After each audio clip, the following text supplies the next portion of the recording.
President Trump said today, quote, "The fraud allegations of California has begun." He announced the probe in a True Social post today, saying the state is more corrupt than Minnesota. The president did not elaborate, though a GOP gubernatorial candidate recently fired off a letter to Attorney General Pam Bondi urging her to look into the suspected fraud.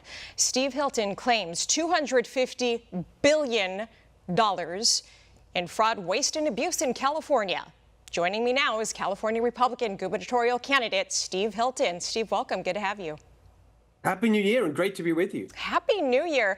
I don't know about this, though. $250 billion with a B, dollars of alleged waste, fraud, and abuse in California, a state with some of the highest taxes in the country. This is like a gut punch for taxpayers to hear this, right? So walk us through the receipts.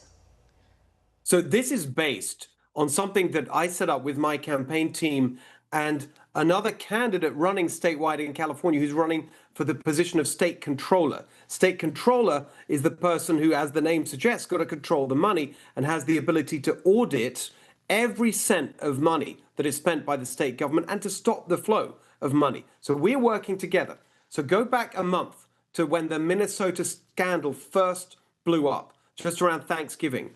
And my initial reaction was to say, however bad it is, the fraud and corruption in Tim Walz's Minnesota, you can bet it's 1,000 times worse in Gavin Newsom's California, because we've had 16 years of one-party rule for this corrupt machine to keep raising taxes and churning out the money to their cronies and political allies without any kind of check or balance. So we set up an anonymous tip line a month ago called califraud.com. And we've had hundreds of tips laying out the areas where fraud is going on, things we haven't even been discussed in the context of Minnesota, like public pension abuse and contracting and inflating salaries by renaming positions. So there's huge areas. So what we've done is take these tips and then look at the size of the budgets and the error rates and the existing investigations that have gone on, for example, from the state auditor. And our estimate is that the total amount is at least $250 billion, at least that. Okay, and so we've got to put a stop to it. This is an outrageous theft of taxpayer money. Whistleblowers and tips. This is very important, so you can log on to that website. One more time.